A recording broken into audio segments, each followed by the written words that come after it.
बिना संघर्ष कोई महान नहीं होता। बिना संघर्ष कोई महान नहीं होता। बिना कुछ किए जय जयकार नहीं होता। जब तक नहीं पड़ती हथौड़े की चोट, जब तक नहीं पड़ती हथौड़े की चोट, तब तक कोई पत्थर भी लोगों के लिए भगवान नहीं होता। तब तक कोई पत्थर भी लोगों के लिए भगवान नहीं होता।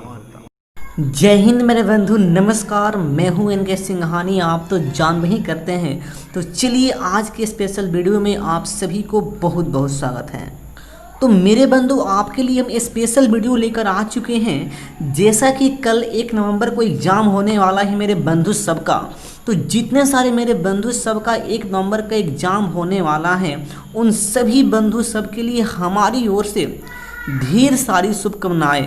और हम भगवान से विनती कर रहे हैं कि उन सभी बंधु सब का पेपर बहुत अच्छा जाए और एकदम रिटन एग्ज़ाम निकाल कर वर्दी मुट्ठी में कर ले मेरे बंधु सब, और इस बार वर्दी लेकर ही माने। तो इस प्रकार से हमारे भगवान से बहुत ही विनती है, बहुत ही आशा करते हैं कि आप सभी का पेपर बहुत अच्छा जाए।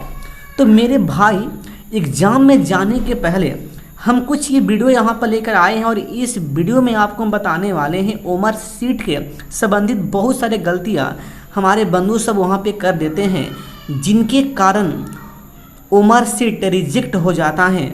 और बहुत सारे क्वेश्चंस का जो आंसर होता है ओमर सीट में कैसे फिलअप किया जाता है, उसमें भी बहुत सारे बंधु सब का वहाँ पे गलती कर बैठते हैं। तो उन सारे गलती ना हो, तो उसके लिए इस वीडियो में हम यहाँ पर पूरे इन्फॉर्मेशन यहाँ पे आपको बताए हैं। और उसके साथ साथ सबसे पहले एग्ज़ाम हॉल में किस विषय को सॉल्व करें, उसके बारे में भी आपको हम सजेशन देने वाले हैं मेरे भाई। तो आप सभी इस वीडियो को पूर्णतः कंप्लीट देखिए, ताकि आप सभी को पूर्णतः रूप से समझ में आ पाए और किसी भी प्रकार का परेशानी आप सभी को ना हो।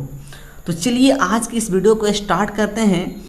और हम अपने बंधु सबसे मैं कहना चाहता हूं कि आप लोग हमारे इस वीडियो को पहली बार देख रहे हैं तो हमारे इस चैनल को सब्सक्राइब कर लीजिएगा, और इस वीडियो को अपने सारे मित्र भाई बहन के पास छीछा लेदर भी कर दीजिएगा, यानी कि शेयर कर दीजिएगा मेरे बंधु।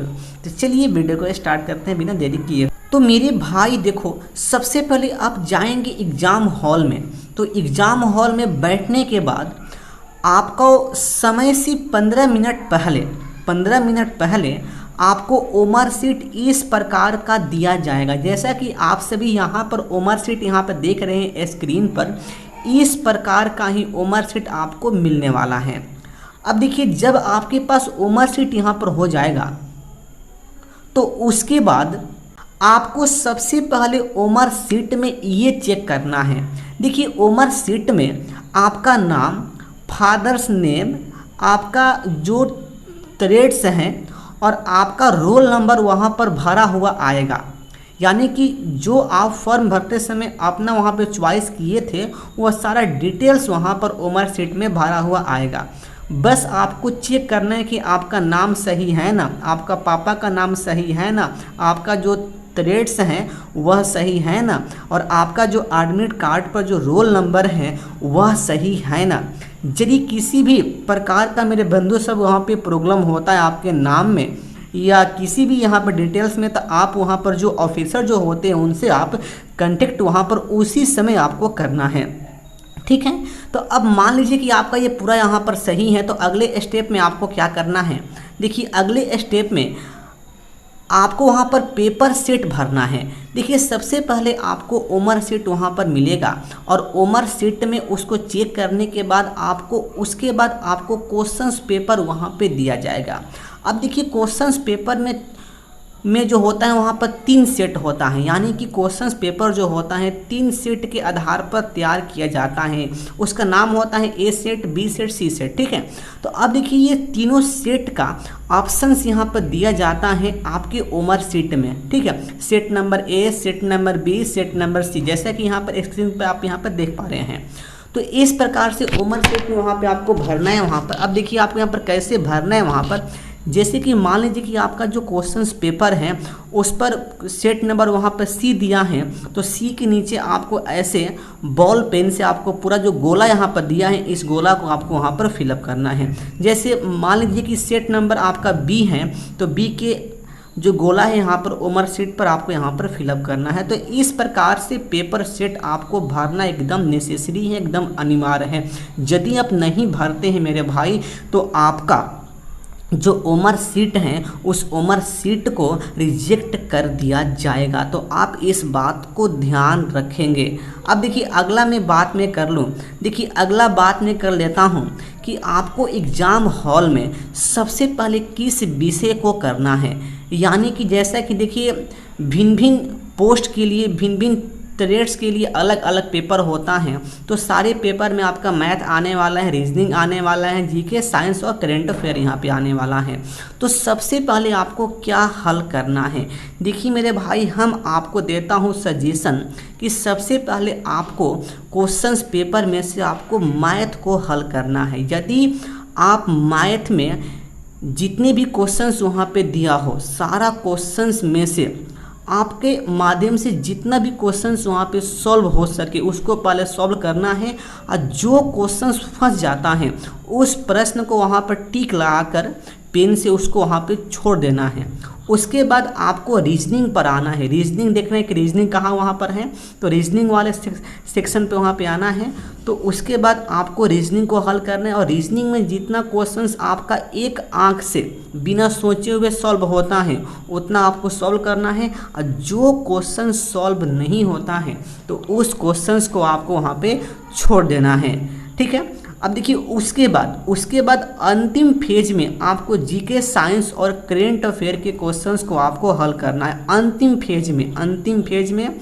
अब देखो भाई यहाँ पर जीके, साइंस और करेंट अफेयर के क्वेश्चंस में से जितना क्वेश्चंस पर आप एकदम कंफर्म हैं उसी प्रश्न को आपको सॉल्व करना है। मेरे बंधु में आपको एकदम अच्छा सजेशन मैं आपको दे रहा हूँ कि जिस क्वेश्चंस पर आप कंफर्म हैं आपको उसी को सॉल्व करना है, आपको तुक्का नहीं मारना है मेरे भाई। ठीक है।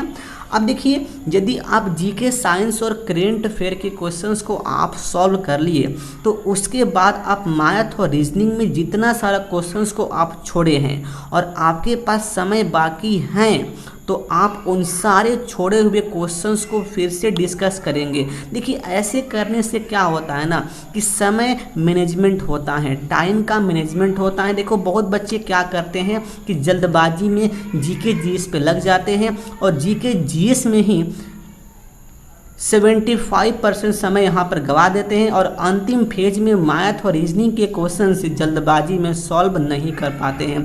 क्योंकि मेरे बंधु मैथ और रीजनिंग एक ऐसा सब्जेक्ट है कि इस सब्जेक्ट में आप सभी को समय लेकर ही इसको हल करना होता है। ठीक है। तो इस प्रकार से आपको सब्जेक्ट को वहाँ पे सॉल्व करना है और आप इस प्रकार करिए। बिल्कुल मैं पूर्णतः दावे के साथ में कहता हूँ कि आपको बहुत ही आसानी से आप सारा पेपर को आप सॉल्व वहाँ पे कर देंगे।